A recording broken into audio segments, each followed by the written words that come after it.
quite a bit.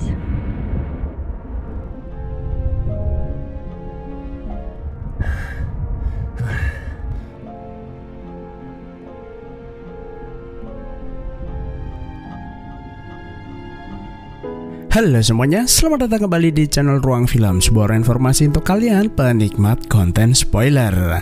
Oke, di video kali ini kita akan membahas film yang berjudul Solace. Film ini mengisahkan seorang astronot yang mencoba berjuang sendirian di luar angkasa. Tanpa berlama-lama, mari kita langsung masuk aja ke alur cerita filmnya.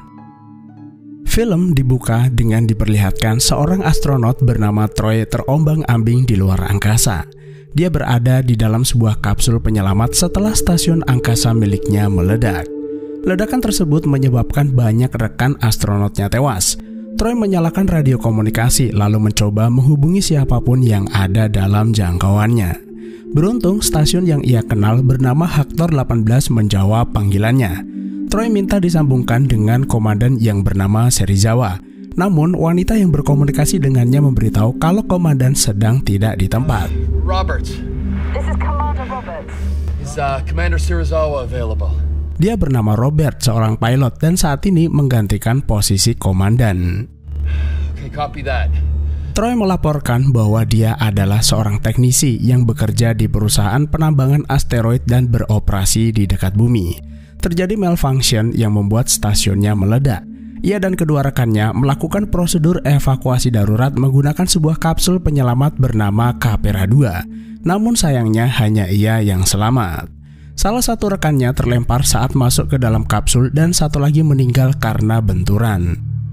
Akibat ledakan tersebut, kapsul terdorong jauh, merusak tenaga pendorong yang membuat kapsul mereka terbang bebas tanpa bisa dikendalikan. Untungnya, sistem komunikasi dan penyokong kehidupan masih berfungsi. Robert kemudian meminta Troy memberikan koordinat lokasi di mana ia berada agar mereka itu bisa menyelamatkannya. Namun sayangnya sistem radar mengalami kerusakan. Ia tidak bisa memberikan koordinat di mana ia berada. Lalu Troy meminta Robert melakukan pemindaian terhadap sinyal yang dipancarkan antena Capera 2. Komunikasi mereka terhubung, seharusnya stasiun mereka bisa melacaknya. Akan tetapi Robert saat ini belum mendeteksi apapun di radarnya. Robert meminta Troy melihat keluar jendela, barangkali ada objek dikenali yang membuat mereka itu bisa memperkirakan posisinya. Sayangnya di luar itu sangat gelap dan tidak terlihat apapun selain bintang kecil di langit. Robert meminta Troy bersabar, ia akan terus melakukan scanning ulang lalu memberitahu jika sudah berhasil mendeteksi sesuatu di radarnya. Copy that. Selang beberapa waktu, Troy melihat cahaya bersinar terang di jendela. Kapsul secara otomatis mengaktifkan pelindung radiasi. Robert kembali menghubungi Troy. Ia meminta Troy melaporkan kondisi fisiknya.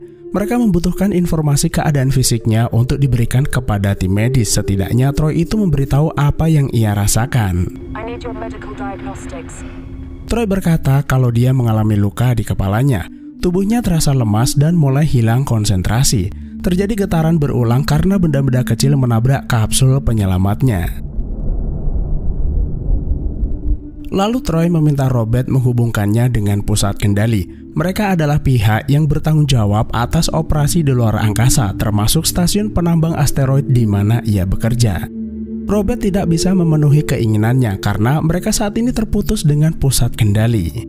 Antena utama mereka rusak akibat tertabrak puing-puing pecahan stasiun. Mereka terdiri dari 4 orang, petugas sains mereka cedera, sedangkan komandan Serizawa dan wakilnya keluar untuk memperbaiki pemancar. Robert kemudian memberitahu kalau mereka sudah berhasil melacak posisi di mana Troy berada. Radar menunjukkan kalau kapsul penyelamat yang Troy tumpangi bergerak menuju matahari. Troy pun berpikiran sama karena cahaya yang ia lihat di jendela semakin terang.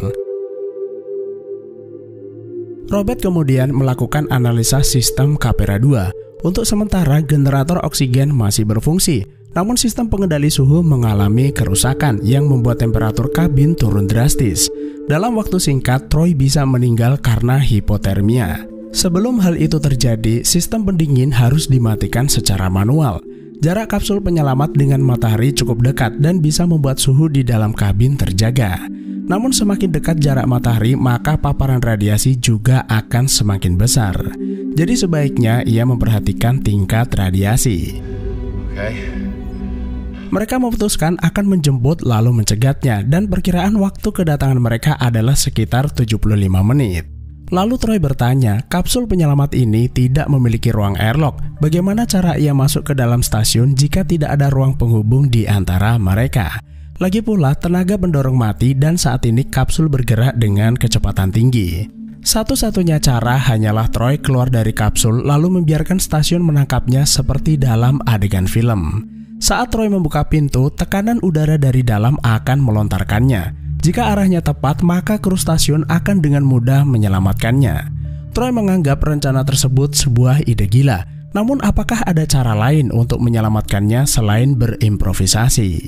He made contact with Control. Control aware of the risk they were taking when they ordered us. Lalu Troy bertanya, apa yang dilakukan pusat kendali saat ini? Apakah Robert sudah berhasil terhubung dengan mereka? Ia juga mempertanyakan apakah mereka menyadari resiko saat mereka memerintahkan Troy dan krunya menyalakan mesin penambang dalam kapasitas penuh. Tentunya pusat kendali memahami resiko tersebut, padahal mereka sudah memiliki jutaan ton hasil tambang dalam perjalanan ke bumi. Namun mereka meminta lebih yang membuat stasiun mereka meledak. Robert kemudian mendeteksi kalau suhu dalam kabin menurun drastis. Troy mulai merasa kedinginan dan mengalami gejala awal hipotermia. Ia meminta Troy segera mematikan alat pendinginnya meskipun hal tersebut beresiko membuat kabin jauh lebih panas dari yang seharusnya. Maka dari itu, untuk melindungi tubuhnya dari suhu panas, Robert meminta Troy menggunakan baju astronotnya. Setelah mematikan sistem pendingin, seharusnya Troy bisa bertahan selama 30 menit ke depan seiring peningkatan panas di dalam kabin. Baju itu juga memiliki cadangan oksigen selama 30 menit, yang artinya Troy bisa bertahan selama 60 menit ke depan bertepatan dengan kedatangan mereka. Tiba-tiba terjadi retakan di kaca jendela karena tidak mampu menahan gelombang panas matahari. Troy kemudian bergegas masuk ke dalam ruang pendingin, mematikan sistemnya secara manual.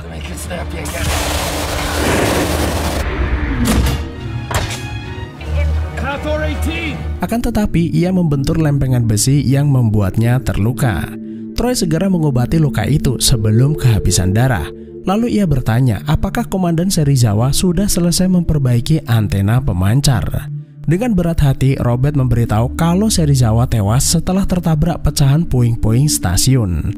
Robert memahami Troy dan Serizawa sudah seperti saudara, namun ia mengingatkan untuk menjaga pikirannya agar tetap hidup.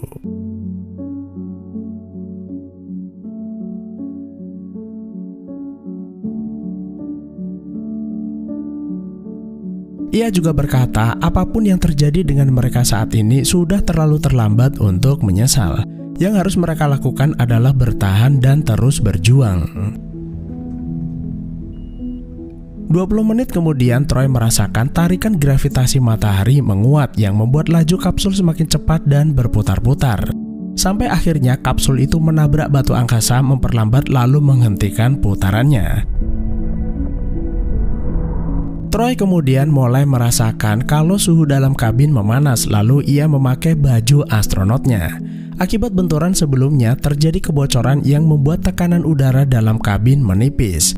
Sistem secara otomatis akan mengunci akses menuju pasokan oksigen yang tersisa.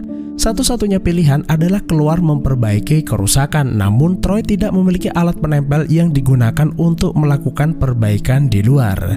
Yang artinya tidak ada udara di dalam, tidak akan ada tekanan yang cukup untuk membuatnya terlontar menuju stasiun.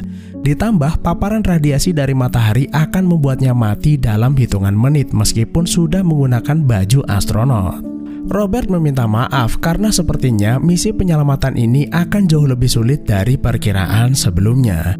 Lalu Troy meminta agar Robert dan kru yang tersisa berputar arah kembali ke bumi. Percuma saja jika mereka memaksakan diri untuk mendatanginya. Lalu Robert berkata kalau mereka tidak bisa kembali. Sebelum komunikasi dengan pusat kendali terputus, mereka sudah diperintahkan untuk menjemputnya. Minimal ada satu orang dari mereka yang bisa diselamatkan. Ini adalah tugas penting. Pihak otoritas dipastikan akan melakukan audit investigasi terhadap insiden kecelakaan ini yang berpotensi membuat perusahaan dihentikan. Jika Troy tidak bisa diselamatkan, maka perusahaan akan ditutup selamanya. Dengan kata lain, hidup Troy menentukan kelangsungan hidup perusahaan. Troy berterima kasih kepada Robert yang merasa tindakannya bukan semata untuk perusahaan, melainkan dari sisi kemanusiaannya untuk menyelamatkan sesama. Troy merasa kalau dirinya tuh sudah mati karena tubuhnya sudah terpapar gelombang radiasi. Radiasi itu perlahan akan merusak organ dalam tubuhnya, jadi percuma saja menjemputnya. Namun Robert bersikeras bahwa ia tetap akan menyelamatkannya. Mereka berdua kemudian terlibat pembicaraan emosional. Troy teringat akan masa lalunya di mana ia selalu melewatkan waktu bersama keluarganya. Saat itu ia lebih memilih mengabaikan kesempatan untuk melakukan sesuatu yang benar. Ia sangat ingin menghubungi keluarganya untuk menyampaikan penyesalan. Tapi apakah mungkin hal tersebut masih bisa ia lakukan? Lalu Robert bercerita bahwa ia kehilangan putranya 7 tahun yang lalu, sementara suaminya pergi meninggalkannya dan hanya meninggalkan surat berisi permintaan maaf. I just want him. Mungkin saat ini ia merasakan hal yang sama, ingin menyampaikan penyesalannya. Ia percaya karena selama ini suaminya selalu datang dalam mimpinya dan berkata bahwa ia sungguh menyesal telah meninggalkannya.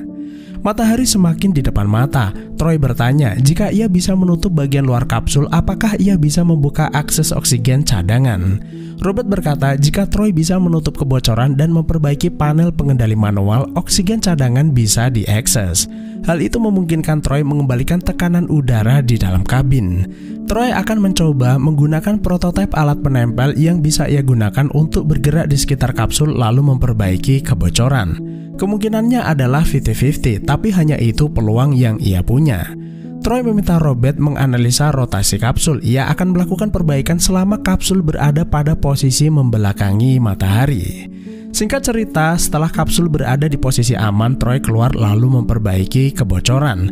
Robert meminta Troy memperbaikinya dalam waktu kurang dari 5 menit sebelum ia terpapar matahari. Oksigen dalam bajunya tinggal 1%, untungnya perbaikan itu bisa diselesaikan. Troy bergegas masuk ke dalam lalu membuka akses cadangan oksigen untuk menambah oksigen dalam baju astronotnya. Namun terjadi kebocoran selang dan hanya sedikit oksigen yang bisa masuk ke dalam bajunya. Matahari sudah semakin dekat, filter cahaya mengalami malfunction yang membuat cahaya matahari menembus masuk membakar kulit wajahnya. Robert meminta Troy terus bertahan karena ia sudah semakin dekat dan berada dalam jangkauannya. Tekanan udara di dalam kabin seharusnya sudah cukup untuk melontarkannya keluar. Lalu ia memberitahu komunikasi dengan pusat kendali kembali terhubung. Mereka sudah menyiapkan jalur komunikasi ke bumi selagi mereka berbicara. Karena saking dekatnya, panas dari matahari benar-benar membuat Troy kesakitan. Pandangan matanya menjadi buram, namun ia bertekad tidak akan menyerah kali ini. Posisi stasiun Hector 18 sudah berada di depan untuk mencegat kapsul Capera 2. Stasiun tersebut memiliki perisai surya di bagian depan yang melindungi paparan panas matahari. Jika diperhatikan, desain dari stasiun angkasa itu terlihat mirip dengan stasiun Icarus yang ada di film Sunshine. Film itu menceritakan kondisi matahari yang kehabisan bahan bakar, serta perjalanan astronot menuju matahari untuk menghidupkannya kembali. Buat teman-teman yang belum nonton, link udah saya taruh di deskripsi. Setelah jarak keduanya semakin dekat, Troy berkata kalau ia akan keluar lewat jendela, sementara Robert mempersiapkan stasiun untuk menangkapnya. Di saat-saat terakhir, oksigen di bajunya menipis yang membuatnya hampir pingsan. Lalu komunikasi dengan bumi tersambung, kemudian terdengar suara istri Troy memanggilnya. Meski hampir kehilangan kesadaran, suara itu membuatnya kuat lalu melontarkan diri keluar kapsul dan akhirnya film pun selesai. Tidak diperlihatkan adegan di mana Robert menyelamatkan Troy, namun adegan terakhir membuat kita berasumsi bahwa Troy berhasil diselamatkan. Sepanjang film, banyak hal-hal sulit berhasil mereka lewati. Bukan tidak mungkin penyelamatan itu benar-benar berhasil dilakukan. Sebuah pesan yang mungkin bisa kita ambil dari film ini adalah manusia kadang selalu melewatkan setiap kesempatan terbaik yang mereka miliki. Seperti apa yang dikatakan Robert, tidak ada waktu untuk menyesal jika sebelumnya sudah tahu apa yang seharusnya dilakukan namun tidak dilakukan. Itulah alur film Soulless. Terima kasih udah menonton, sehat selalu buat kalian dan sampai jumpa di perjalanan angkasa berikutnya.